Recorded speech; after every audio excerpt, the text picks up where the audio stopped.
Je fixais l'écran de mon ordinateur portable, la mâchoire serrée. Le traceur GPS clignotait, indiquant la position de Lydia dans un café branché du Marais, à Paris. Il était 21h un mardi soir, elle était censée être à son cours de yoga. Bon sang, Lydia, murmurai-je en me frottant les tempes. Cela faisait des semaines que je sentais que quelque chose clochait, des cours tardifs, des textos incessants, une distance émotionnelle qui s'installait comme un brouillard parisien. Mais voir la preuve concrète me nouait l'estomac. Mon téléphone vibra, un message de Lydia. Le cours s'éternise, ne m'attends pas, j'eus presque envie de rire devant ce mensonge éhonté. Au lieu de cela, j'attrapai mes clés et sortis.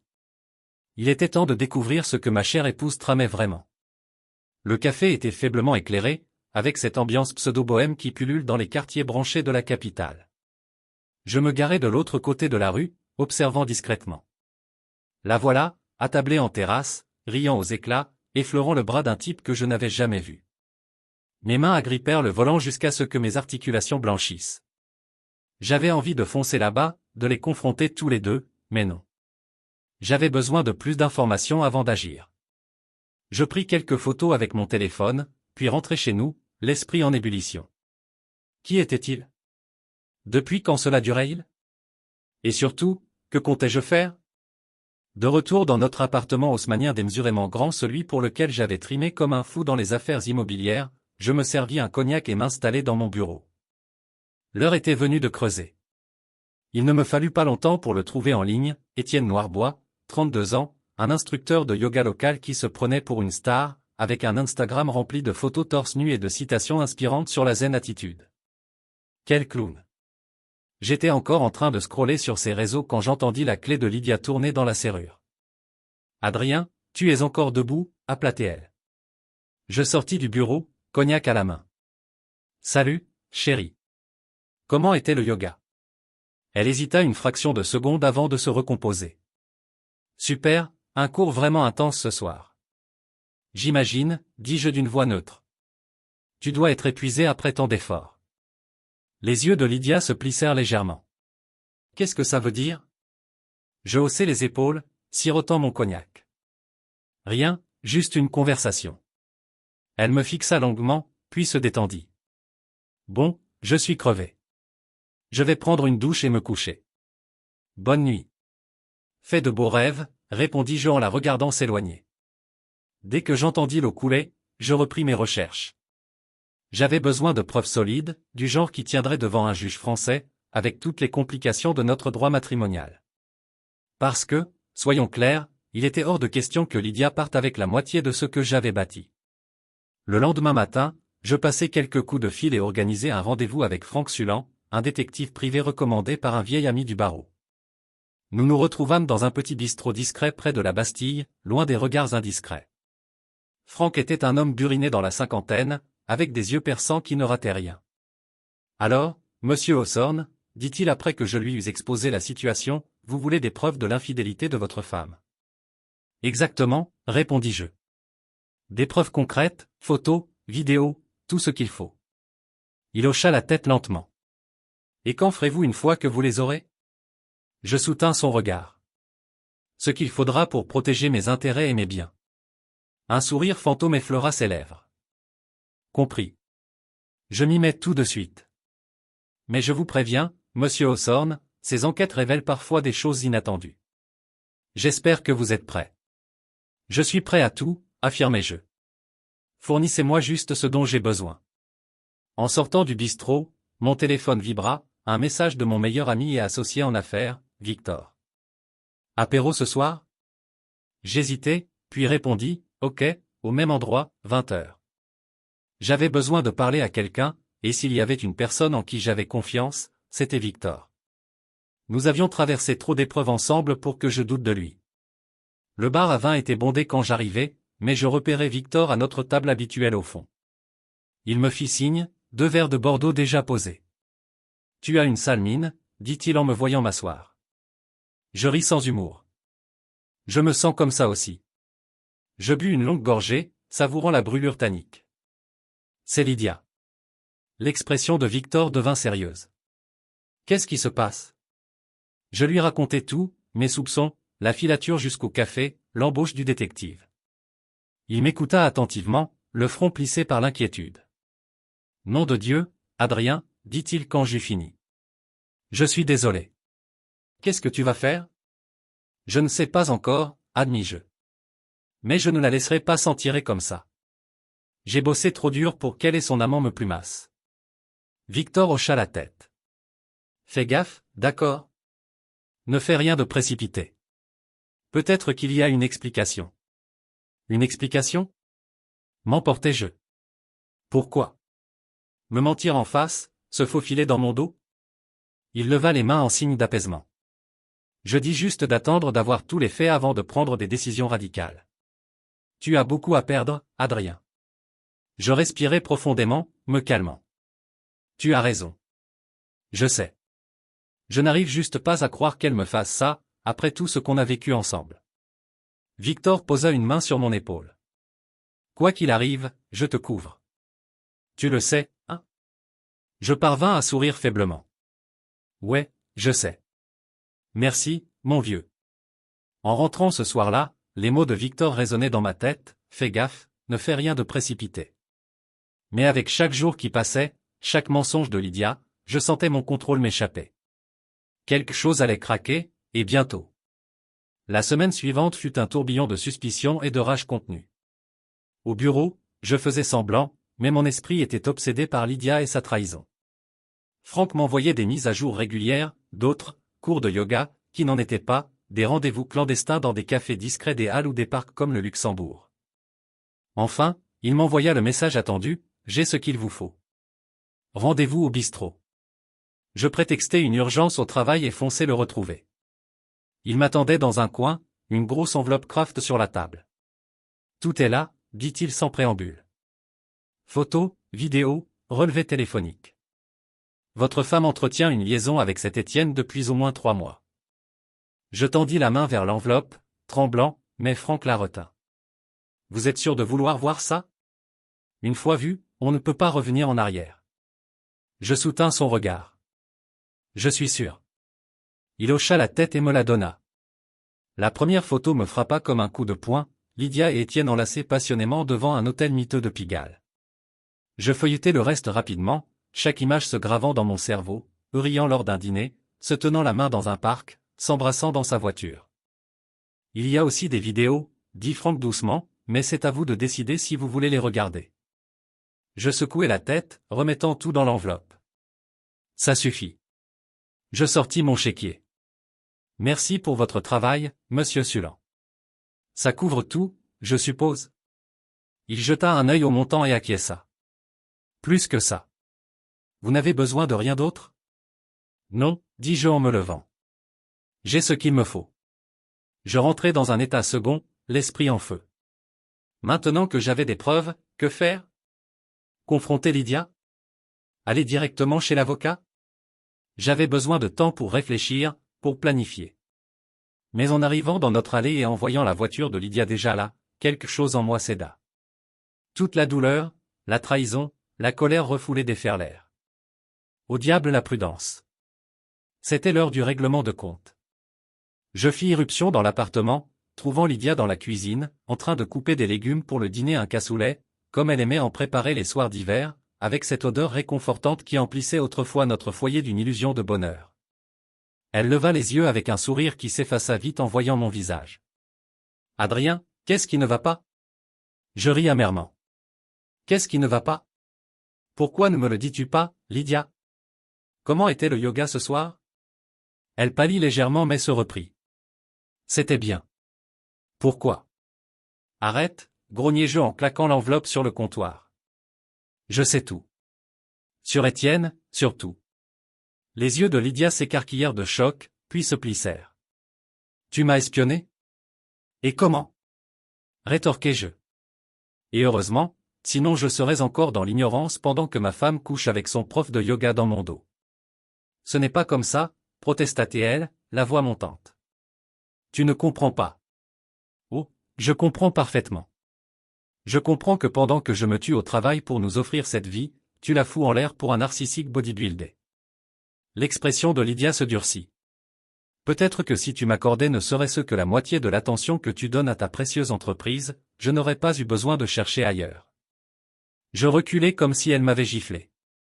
Donc c'est ma faute? Tu me reproches ton choix d'infidélité? Je ne te reproche pas, dit-elle en adoucissant sa voix. Je dis juste qu'on s'est éloigné depuis longtemps, Adrien. Étienne, il me fait me sentir vivante à nouveau. Je secouai la tête, écœuré. Épargne-moi les justifications. Je ne veux pas les entendre. Je veux que tu partes d'ici ce soir. Les yeux de Lydia s'élargirent de panique. Quoi? Adrien, non.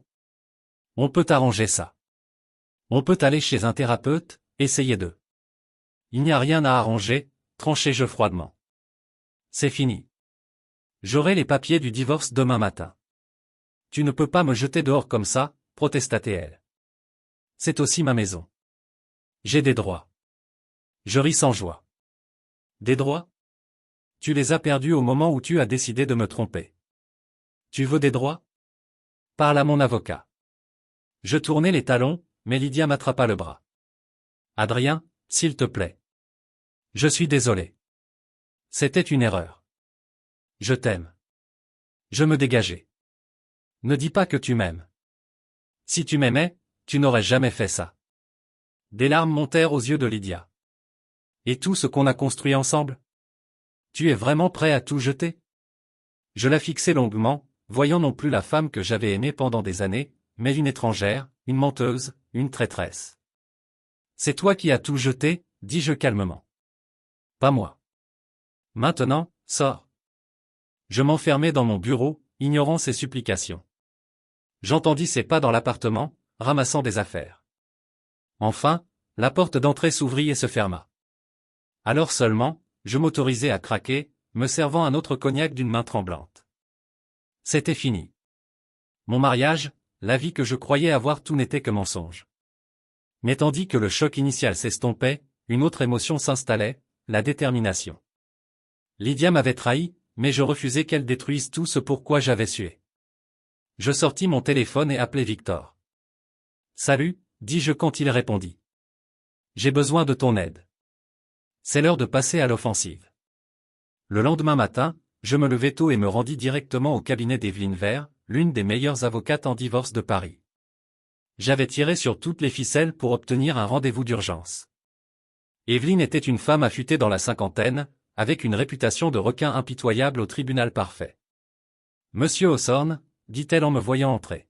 « Je comprends que vous avez besoin de mes services. » Je hochai la tête, m'asseyant face à elle.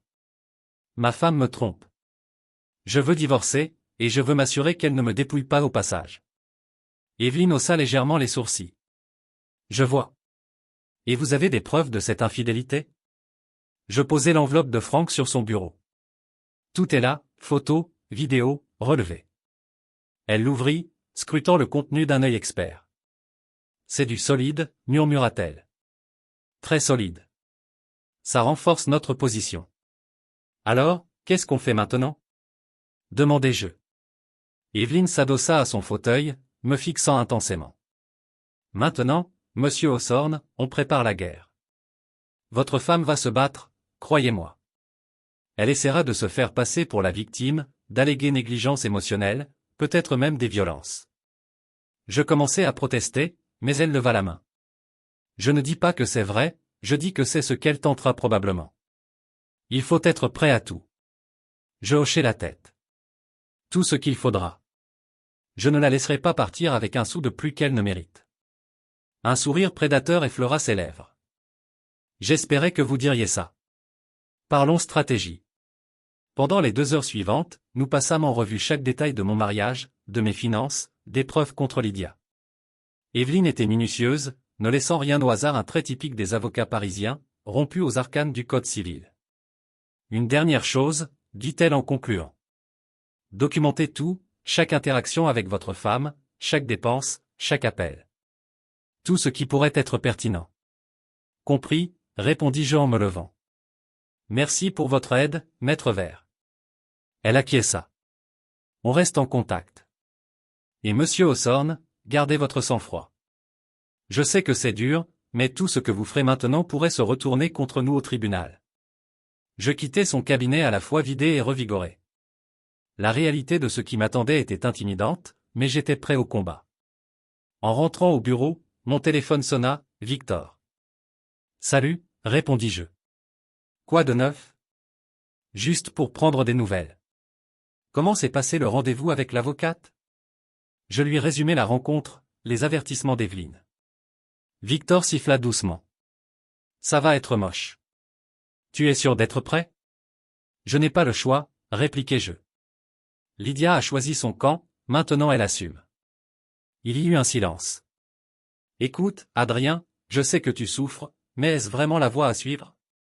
Peut-être que si vous vous calmez, que vous parlez. Il n'y a rien à discuter, le coupai-je. Elle m'a trompé, Victor. Elle m'a menti en face pendant des mois. C'est fini. Il soupira. D'accord, mon vieux. Je déteste voir ça finir comme ça, mais je te soutiens quoi qu'il arrive. Je sais, dis-je en adoucissant ma voix. Merci. J'aurai besoin de tout le soutien possible. En raccrochant, un doute me traversa. Étais-je trop hâtif, trop dur? Mais les photos, les mensonges de Lydia, son expression lors de la confrontation. Non, c'était la seule voie. J'arrivais au bureau, essayant de me concentrer sur le travail. J'avais bâti cette société immobilière de zéro, y investissant tout mon être. L'idée que Lydia tente d'en prendre une part me faisait bouillir le sang. Mon assistante passa la tête par la porte vers midi. Monsieur Hawthorne, votre femme est là pour vous voir. Je me tendis, puis me relaxai. Faites-la entrer. Lydia entra, pâle et défaite. Adieu son apparence impeccable habituelle. Bonjour, Adrien, dit-elle doucement. Il faut qu'on parle. Je m'adossai à mon fauteuil, neutre. Je pense qu'on a tout dit hier soir. Elle secoua la tête, s'approchant. Non, s'il te plaît, écoute-moi. Ce que j'ai fait était une terrible erreur. Je le sais. Mais notre mariage n'a pas à s'arrêter pour une bêtise. Je ris amèrement. Une bêtise, Lydia? Tu m'as menti pendant des mois, tu m'as fait cocu. Ce n'est pas une décision impulsive, c'est une trahison calculée. Je sais, dit-elle, les larmes aux yeux. Et je suis tellement désolé, Adrien. S'il te plaît, on peut en parler? J'ai fait une erreur terrible, mais je t'aime encore. Je la fixai, ne ressentant que du mépris froid. L'amour? Tu ne sais pas ce que c'est. Sors de mon bureau, Lydia. À partir de maintenant, on communique via nos avocats. Adrien, s'il te plaît. Dehors, dis-je d'une voix basse et menaçante. Lydia tressaillit, puis tourna les talons et s'enfuit. Je m'adossai, respirant profondément pour me calmer. Je ne pouvais pas la laisser m'atteindre. Il fallait rester focalisé, fort. Mon téléphone vibra, un message de Franck. J'ai plus d'infos. Rendez-vous ce soir. Je répondis vite, 20 heures, l'endroit habituel. Le reste de la journée traîna. Je m'enterrai dans le travail, ignorant la douleur constante dans ma poitrine. Quand je quittai le bureau, j'étais épuisé mais résolu. Franck m'attendait dans notre box au fond d'un bar sombre. Qu'avez-vous? Demandai-je sans détour. Franck se pencha, voix basse. C'est pire que prévu, Adrien. Votre femme et cet Étienne préparent quelque chose de gros. Mon estomac se noie. Quoi donc? J'ai surveillé leur communication. Ils parlent de vous piéger pour quelque chose violence conjugale, peut-être, pour vous ruiner socialement et financièrement. Je serrai le poing sous la table. C'est salaud. Vous avez des preuves? Franck acquiesça, glissant une clé USB. Tout est là, texto, email, enregistrement. Ils deviennent imprudents, confiants. Ils ne se doutent pas que vous savez. Je rangeai la clé, l'esprit en ébullition. Merci, Franck. Continuez à creuser. Je veux savoir chaque mouvement. En sortant du bar, je pris une décision, il était temps de passer à l'attaque. Lydia et son amant pensaient pouvoir me détruire. Ils ignoraient à qui ils avaient affaire. Le lendemain matin, j'appelai Evelyne. Il faut accélérer. Il prépare un coup monté. Compris, répondit-elle sèchement. J'aurai les papiers du divorce prêts aujourd'hui. En attendant, documentez tout. Et Adrien, soyez prudent. Ne leur donnez pas de munitions. Les jours suivants, je fus en état d'hypervigilance. Chaque interaction avec Lydia était gérée avec soin, enregistrée. Je la vis essayer de me provoquer, de me pousser à dire ou faire quelque chose d'utilisable contre moi, mais je restais calme, détaché. Tout culmina un vendredi soir. Je rentrais tard du travail pour trouver Lydia et Étienne dans notre salon. Les voir ensemble chez moi me fit bouillir le sang. « C'est quoi ce bordel ?» grognai-je. Lydia se leva, les yeux écarquillés d'une innocence feinte. « Adrien, je ne t'attendais pas si tôt. Étienne est juste passé pour. »« Épargne-moi » la coupai-je. « Je sais exactement ce qui se passe. » Étienne se leva, se plaçant légèrement devant elle. « Écoute, mec, pas besoin que ça dégénère. On est tous adultes. » Je ris amèrement. « Adultes ? C'est comme ça que tu appelles comploter dans mon dos, planifier de me faire accuser ?» Lydia haleta. « T'accuser ? Adrien, de quoi tu parles ? Ne fais pas l'innocente, crachai-je. Je sais tout, l'affaire, votre petit complot pour m'accuser de violence. Vous me preniez pour un idiot ? Le visage d'Étienne se durcit. Tu ne sais pas de quoi tu parles. Aussi. En fait, j'ai des preuves. Vous voulez entendre ? Je sortis mon téléphone et jouai un enregistrement de leur discussion. Lydia pâlit, Étienne rougit de colère. Tu nous as espionnés. Hurla-t-elle. Et comment ? Répondis-je froidement. Et heureusement. Maintenant, sortez de chez moi avant que j'appelle la police. Étienne attrapa le bras de Lydia. Viens, on y va. Ce n'est pas fini, Hawthorne. Je l'ai regardé partir, un mélange de rage et de vindication m'envahissant. Ce n'était pas fini, en effet, mais j'avais gagné cette manche. Les semaines suivantes furent un tourbillon de réunions légales et de manœuvres stratégiques. Evelyne valait chaque euro, démantelant impitoyablement chaque tentative de Lydia et Étienne pour me discréditer ou gagner du terrain. Je me plongeais dans le travail, déterminé à ne pas laisser ce chaos affecter ma société. Mais c'était dur, surtout avec Victor qui insistait pour que je parle à Lydia. Je te dis, Adrien, dit-il un soir autour d'un verre, peut-être que si tu t'asseyais avec elle, que vous discutiez. Je le coupai. Il n'y a rien à discuter, Victor. Elle a choisi, maintenant elle assume les conséquences. Victor soupira, secouant la tête. Je déteste te voir comme ça. Tu ne dors pas, tu manges à peine. Ça en vaut vraiment la peine ? Je le fixai, un soupçon naissant. Pourquoi était-il si investi dans une réconciliation ? Ça vaut tout. Je ne les laisserai pas gagner. Je ne les laisserai pas prendre ce que j'ai construit. En sortant du bar ce soir-là, je ne pouvais chasser le sentiment qu'il y avait plus que ce que je voyais. Il fallait être prudent. Je ne pouvais faire confiance à personne, pas même à mon plus vieil ami. Le coup final vint une semaine plus tard. Lydia, désespérée et acculée, porta plainte pour violence conjugale.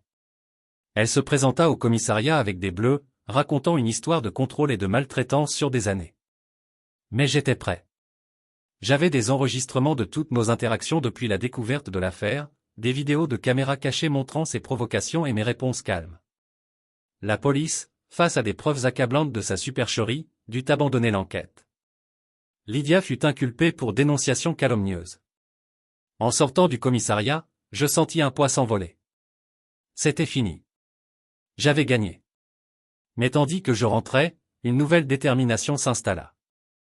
Gagner ne suffisait pas. Lydia, Étienne et quiconque impliqué devaient payer, coûte que coûte. Mes amis, je vais faire une petite pause dans mon récit. Si vous aimez cette histoire et que vous souhaitez en découvrir d'autres, soutenez la chaîne, aimez-la et abonnez-vous. Cela aide vraiment à la promouvoir. Et n'hésitez pas à indiquer dans les commentaires d'où vous écoutez cette histoire, je suis très curieux de connaître la géographie de notre audience. Continuons. Le matin suivant l'échec de Lydia, j'entrai dans mon bureau avec une énergie renouvelée. Mon assistante, Sarah, me suivit avec une pile de documents. Monsieur Hawthorne, les papiers du divorce sont prêts à être signés. Je pris un stylo, souriant. Parfait timing, Sarah. Finissons. En signant, je ressentis une finalité. C'était la fin de mon mariage, le début de ma vengeance. Faites-les livrer à Lydia immédiatement. Et passez-moi Evelyne. Il faut accélérer. Dans l'heure, Evelyne était face à moi, l'expression farouche. On les a aux abois, Adrien. C'est le moment du coup de grâce. Quel est notre prochain move? Je me penchai, voix froide. Je veux les frapper là où ça fait mal, leur argent, leur réputation, tout. Evelyne hocha la tête, un éclat prédateur dans l'œil. Laissez-moi faire. Quand on aura fini, ils ne sauront pas ce qui leur est arrivé. Tandis qu'Evelyne partait, mon téléphone sonna, Franck. Adrien, on a un problème. Votre femme et l'instructeur essaient d'accéder à vos comptes professionnels. Une vague de colère me submergea, vite remplacée par une détermination calme. Laissez-les faire, Franck. En fait, facilitez-leur la tâche. J'ai une idée. Les jours suivants, avec l'aide de mon équipité, nous créâmes des comptes fictifs ressemblant à des fonds substantiels. Puis nous attendîmes. Ça ne tarda pas tard une nuit, une alerte sur mon téléphone, tentative de transfert d'une grosse somme d'un compte fictif. Je souris, appelant Evelyne. On les a. Temps de déclencher le piège. Le lendemain matin, j'entrai dans une salle de conférence où Lydia et Étienne attendaient, flanqués de leurs avocats. Evelyne à mes côtés, une pile de documents en main. C'est quoi ça, Adrien? Demanda Lydia. On est en pleine procédure de divorce. Tu ne peux pas nous convoquer comme ça. Oh, je pense que tu sais exactement de quoi il s'agit, répliquai-je froidement. Votre petite tentative d'escroquerie sur mes comptes d'entreprise hier soir. Étienne pâlit, Lydia paniqua. Je ne sais pas de quoi tu parles, balbutia-t-elle. Je fis signe à Evelyne, qui distribua les documents. Ce sont les traces de votre transfert tenté, expliquai-je, avec l'historique de votre accès à des comptes que vous n'auriez pas dû avoir. Expliquez-vous. Leurs avocats parurent atterrés, scrutant les papiers. Lydia et Étienne échangèrent des regards paniqués. C'est un malentendu, commença Étienne. Je levai la main. Épargnez-moi. Voilà ce qui va se passer, Lydia, tu signes ces papiers acceptant un divorce sans rien pour toi. Étienne, tu disparais. Si l'un de vous résiste, je porte plainte pour tentative d'escroquerie. C'est clair? Lydia éclata en sanglots, Étienne sembla malade. Leurs avocats se concertèrent en chuchotant. Enfin, l'avocat de Lydia parla, on a besoin de temps pour examiner ça. 1 heure, dis-je fermement. Utilisez-la bien. Tandis qu'il sortait, je me tournai vers Evelyne. Assurez-vous que tout est étanche. Je veux que ce soit bouclé d'ici ce soir. Evelyne hocha la tête, souriante. Ne vous inquiétez pas, Adrien. Ils n'ont aucune chance. Ce soir-là, le divorce fut finalisé. Lydia partit avec rien d'autre que ses vêtements, Étienne s'éclipsa, sa réputation en lambeaux. J'aurais dû me sentir victorieux, mais je me sentais vide. Quelque chose clochait encore. Ça se confirma le lendemain avec un appel de Franck. Adrien, vous n'allez pas le croire. C'est au sujet de Victor. Mon estomac chuta. Quoi sur lui? Il est impliqué depuis le début. Il aidait Lydia et Étienne. Et il y a plus, il détourne de l'argent de votre société depuis des années. Le monde bascula. Victor, mon plus vieil ami, mon associé. Je ne pouvais pas y croire, ne voulais pas. Mais tandis que Franck exposait les preuves, une rage froide monta en moi. La trahison coupait plus profond que celle de Lydia. Qu'est-ce que vous voulez faire? Demanda Franck. Je respirai profondément. Organiser une réunion, moi, Victor et le conseil. Ne lui dites pas pourquoi. Je veux voir sa tête quand je le confronterai. Le lendemain, je siégeais en bout de table, regardant les membres du conseil entrer. Victor arriva le dernier, confus. Adrien, c'est à propos de quoi? Demanda-t-il en s'asseyant. Je me levai lentement, le fixant. C'est à propos de confiance, Victor. De loyauté. Des choses que je pensais que tu comprenais. Victor fronça les sourcils. De quoi tu parles? Je fis signe à mon assistante, qui distribua des dossiers.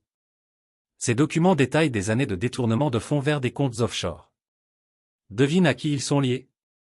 Victor blêmit en feuilletant. Adrien, je peux expliquer. Épargne-moi, le coupai-je froidement. Je t'ai fait confiance, Victor. Tu étais comme un frère. Et pendant tout ce temps, tu me volais, complotais avec ma femme pour me détruire. Les membres du conseil murmurèrent, choqués, le fusillant du regard.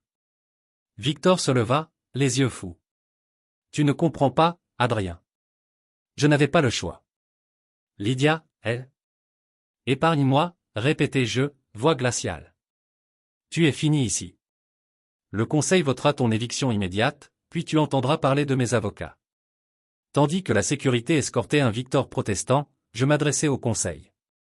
Je m'excuse pour ce désagrément.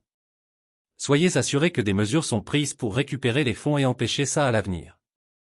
La réunion close, je me retirai dans mon bureau, vidé. Les trahisons semblaient infinies. Y avait-il quelqu'un de fiable? Mon téléphone vibra, un texto d'un numéro inconnu. On doit parler de Lydia, Victor et la vérité que tu ignores encore. Je fixai le message, un mélange de curiosité et de lassitude m'envahissant. Qui était-ce? Quelle vérité? Tandis que je réfléchissais à la suite, je ne pouvais chasser le sentiment que ce n'était pas fini. Le jeu avait changé, les enjeux montaient, mais j'étais prêt. Dans ce monde de mensonges et de trahison, la seule personne sur qui je pouvais compter, c'était moi. Je fixai le message sur mon téléphone. Un rendez-vous avec Noah Winter, le journaliste qui s'était fait passer pour Étienne, était fixé à midi. Mon esprit bouillonnait de possibilités. Quelle nouvelle révélation m'attendait? À midi pile, mon assistante introduisit un homme que je reconnus à peine. Adieu le look d'instructeur de yoga soigné, à sa place, un professionnel affûté en costume impeccable. Monsieur Hawthorne, dit Noah en tendant la main. Merci d'avoir accepté ce rendez-vous. Je serrai sa main fermement. Allons droit au but, monsieur Winter. Vous dites avoir des informations. Noah acquiesça, s'asseyant face à moi. J'enquête sur la corruption et les infidélités parmi l'élite parisienne depuis des mois. Votre femme et Victor n'étaient que la partie émergée de l'iceberg. Et vous pensiez que vous faire passer pour son amant était la meilleure façon d'obtenir des infos? Demandai-je, ton glacial. Ce n'était pas mon premier choix, admit Noah. Mais ça s'est avéré efficace. J'ai découvert un réseau de tromperie qui va bien au-delà de votre situation personnelle. Je m'adossai. J'écoute. Noah sortit un dossier épais. Je suis prêt à vous donner l'exclusivité sur mon histoire. En échange, je veux votre protection contre les retombées potentielles. Pourquoi moi? Demandai-je, suspicieux. Parce que vous êtes la victime ici, monsieur Hawthorne. Et parce que vous avez les ressources et l'influence pour que l'histoire voie le jour. Je réfléchis longuement. À une condition, l'article se concentre sur la trahison de Lydia et Victor. Le reste en arrière-plan. Noah hésita, puis acquiesça. D'accord. Nous passâmes les heures suivantes à examiner les détails. À la fin, j'avais une vue claire sur la profondeur de la corruption dans nos cercles sociaux, des affaires douteuses impliquant des pots de vin dans l'immobilier parisien, des liaisons masquant des fraudes fiscales, le tout entrelacé comme les rues tortueuses du quartier latin. Je savais exactement comment utiliser ça. Le lendemain matin, j'appelai une réunion d'urgence du conseil. Tandis que les membres entraient, je vis leur confusion. Messieurs, commençai-je une fois tous assis. Je vous ai convoqués car nous avons une situation requérant une action immédiate. Je exposai les bases de l'enquête de Noah, observant le choc se propager. Monsieur Hawthorne, balbutia un membre, vous dites que notre société a été impliquée sans le savoir dans ces activités. Je hochai la tête. Via les actions de Victor, oui. Mais nous avons une opportunité, nous placer en victime plutôt qu'en coupable. Un autre se pencha. Que proposez-vous? Transparence totale. Nous coopérons avec l'enquête, ouvrons nos livres, nettoyons la maison. Utilisons ça pour nous repositionner comme un phare d'intégrité corporative. La salle explosa en débat. Je les laissai discuter avant de lever la main. Je comprends vos inquiétudes, mais croyez-moi, c'est notre meilleur coup. L'histoire sortira de toute façon, ainsi, nous contrôlons le récit. Lentement, ils acquiescèrent. À la fin, nous avions un plan. Les semaines suivantes furent un tourbillon, nous engageâmes un cabinet d'audit indépendant pour éplucher nos comptes, licenciâmes tout employé lié aux manigances de Victor, instaurâmes de nouvelles politiques de transparence et d'éthique. Pendant tout ça, je travaillais avec Noah pour façonner l'article qui allait secouer Paris. Le jour de la publication, je me préparais au backlash, mais ce fut inutile. La réaction publique fut massivement favorable. Mon téléphone sonna sans arrêt, clients, partenaires exprimant soutien et admiration. Notre cours en bourse, après un plongeon initial, rebondit plus fort. Quant à Lydia et Victor, ce fut rapide et impitoyable. Ils devinrent des parias, exclus des cercles mondains qu'ils dominaient autrefois ces soirées dans les hôtels particuliers du 16e arrondissement où l'on sirote du champagne en complotant. J'étais dans mon bureau, relisant la presse positive, quand mon assistante m'interrompit. « Monsieur Hawthorne, une femme veut vous voir. Elle dit être votre sœur. » Je me figeai. Isabella. Je ne l'avais pas vue ni parlé depuis des années. Faites-la entrer. La porte s'ouvrit sur Isabella, plus âgée, plus dure, mais indéniablement ma petite sœur. Bonjour, Adrien, dit-elle froidement. Ça fait un bail. Je me levai lentement. Isabella, qu'est-ce que tu fais ici? Elle avança, observant les signes de ma réussite. J'ai vu l'article. Sacrée histoire. C'est pour ça que tu es là? Pour te délecter du scandale familial? Les yeux d'Isabella flamboyèrent. Je suis là parce que Lydia m'a contacté. Elle est désespérée, Adrien. Elle n'a nulle part où aller. Je ris amèrement. Et tu pensais que je quoi? Que je l'accueillerais à bras ouverts? Bien sûr que non, rétorqua-t-elle. Je suis venu te prévenir. Elle n'a pas fini. Elle prépare quelque chose. Je m'assis, soudain fatigué. Quel essai? Je l'ai battue à chaque fois jusqu'ici. Isabella se pencha, urgente. Tu ne comprends pas. Je sais pour son affaire avec Victor depuis des mois. J'ai gardé le silence, espérant. Espérant quoi? Demandai-je. Que ça mène à la chute de Victor, admit-elle. J'ai mes propres comptes à régler avec lui. Je la fixai, une nouvelle trahison m'engloutissant. Tu savais tout ce temps et tu n'as rien dit? Isabella baissa les yeux, honteuse. J'ai eu tort. Je le vois maintenant. Mais Adrien, il y a plus dans cette histoire que tu ne sais. Juste alors, mon téléphone vibra, un texto d'un inconnu. Réunion maintenant, ton bureau. Temps pour la vérité. Je le montrai à Isabella. Elle pâlit. C'est Lydia. Elle arrive. Bien, dis-je. Temps d'en finir une fois pour toutes. Dans les minutes, Lydia irrompit, Victor sur ses talons. Il paraissait hagard, désespéré. Adrien, commença Lydia, mais je la coupai. Épargnez-moi. Je ne veux plus de vos mensonges. Ce n'est pas des mensonges, intervint Victor. Il y a quelque chose que tu dois savoir. Isabella avança. Laisse-les parler, Adrien. Je pense qu'on doit tous entendre ça. Je regardais ces trois personnes qui m'avaient trahi si profondément. Une partie de moi voulait les jeter dehors, mais une plus grande avait besoin de réponses. D'accord, dis-je froidement. Parlez. Ce qui suivit fut un enchevêtrement de révélations. Isabella avoua son propre liaison avec Victor des années plus tôt, cause de notre éloignement. Lydia confessa que son intérêt initial pour moi était purement financier, mais affirma avoir fini par m'aimer.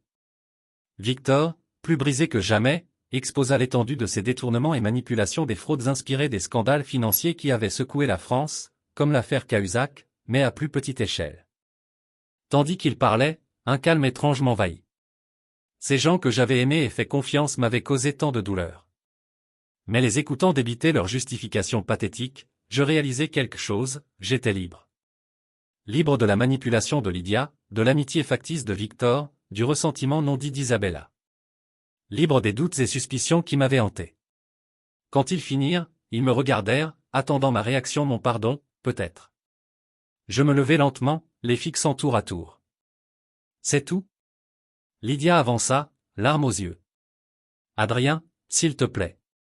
On peut recommencer. Je sais que je t'ai blessé, mais... Non, dis-je fermement. On ne peut pas recommencer. Il n'y a plus de nous, Lydia. Il n'y en a plus depuis longtemps. Je me tournai vers Victor. Tu étais mon meilleur ami. Je t'ai tout confié. Et voilà comment tu me rembourses? Victor ouvrit la bouche, mais je levai la main. Ne dis rien. Rien ne réparera ça. Enfin, Isabella. Tu es ma sœur, et tu m'as caché tout ça. Je suis désolé, murmura-t-elle. Je pensais te protéger. Je secouai la tête. Tu te protégeais toi-même. Comme toujours. J'ouvris la porte du bureau. Je veux que vous sortiez tous de mon bureau, de ma société, de ma vie. Adrien, supplia Lydia. Ne fais pas ça. Je soutins son regard. C'est déjà fait. Au revoir. Un par un, ils sortirent. Quand Isabella passa, elle s'arrêta. Qu'est-ce que tu vas faire maintenant? Je la regardai, un mélange de tristesse et de résolution. Vivre ma vie à mes conditions, sans aucun de vous. La porte se ferma, et j'étais seul. Mais pour la première fois en des mois, je me sentais en paix véritable. Dans les semaines qui suivirent, je me plongeai dans le travail avec une vigueur renouvelée. La société prospéra sous ma direction, notre réputation d'intégrité attirant de nouveaux clients et partenaires un écho aux valeurs françaises de transparence post-scandale. J'ai aussi créé une fondation, utilisant ma fortune pour aider les victimes de trahison et d'abus financiers, inspirée par les associations comme celles aidant les divorcés en France. Un après-midi ensoleillé, je me promenais dans le jardin des Tuileries, réfléchissant à tout ça, quand je heurtai littéralement quelqu'un. « Oh, pardon », dit une voix féminine. Je levai les yeux sur des yeux bienveillants et un sourire chaleureux. Non, c'était ma faute. Je ne regardais pas où j'allais. Nous discutâmes, et avant de m'en rendre compte, 1 heure avait passé. Elle s'appelait Sarah, honnête et terrax en grave-terre de manière rafraîchissante comme ces Parisiens qui préfèrent un simple café en terrasse à l'ostentation. En nous séparant, je ressentis un éclat que je n'avais pas connu depuis longtemps, l'espoir. Je ne savais pas ce que l'avenir réservait, mais pour la première fois en Edgise, j'avais hâte de le découvrir. Debout dans mon bureau plus tard, contemplant la ville que j'avais aidé à bâtir avec ses toits haussmanniens et la Seine serpentant, une paix m'envahit. J'avais perdu beaucoup, c'est vrai, mais j'avais gagné quelque chose de bien plus précieux, moi-même. Je tiens à remercier tout particulièrement tous ceux qui écoutent mes histoires jusqu'à la fin. C'est vraiment très important pour moi. Merci pour votre attention, pour votre temps et pour votre soutien. Je vous embrasse sincèrement.